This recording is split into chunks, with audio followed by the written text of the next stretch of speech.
নিশ্চয় কেইবাটাও ইতিমধ্যে আপোনালোকে দেখা পাইছে অঞ্জু আপুনি উল্লেখ কৰিছে যে বহুকেইটা ইতিমধ্যে চৰ্ত আদালতে দিছে তাৰ ভিতৰত প্ৰথম কথা অৰবিন্দ কেজৰিৱালে মুখ্যমন্ত্ৰী হিচাপে তেওঁ কোনো ফাইলত চহী কৰিব নোৱাৰিব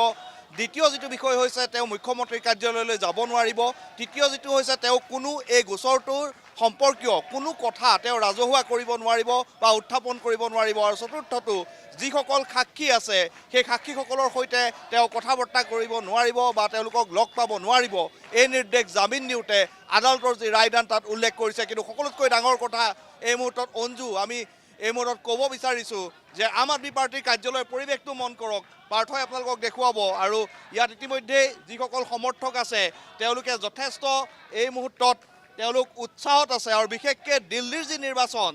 দিল্লীৰ নিৰ্বাচন 25 মে'ত আছে আৰু দিল্লীত 7খনকৈ আসন আছে আৰু তাৰ পিছত হাৰিয়ানা আৰু পঞ্জাৱ তাত হাৰিয়ানাত 10খন আসন আছে আৰু পঞ্জাৱত 13খন আসন আছে গতিকে এইকেইখন আসনত আম আদমি পাৰ্টিৰ যথেষ্টখিনি তেওঁলোকৰ পৰিকল্পনা যিহেতু আছে বা ইণ্ডিয়া এলায়েন্সৰ পৰিকল্পনা আছিল অৰবিন্দ কেজৰিৱাল আজি অন্তৰ্বৰ্তীকালীন জামিন লাভ কৰাৰ লগে লগে বিৰোধী শিবিৰ যথেষ্ট উজ্জীৱিত হৈ পৰিছে আৰু ইতিমধ্যে তেওঁলোকে উচ্চতম ন্যায়ালয়ক ধন্যবাদ দিছে আৰু এটা কথা কৈছে যে অৱশেষত জয় হ'ল সত্যৰ জয় হ'ল আৰু অৰবিন্দ কেজৰিৱালৰ অন্তৰ্বৰ্তীকালীন জামিন লাভৰ পিছত এতিয়াৰ পৰা যি ইলেকশ্যন কেম্পেইন হ'ব আম আদমি পাৰ্টিৰ কেম্পেইন হ'ব সেই কেম্পেইনে এক নতুন গতি লাভ কৰিব অঞ্জু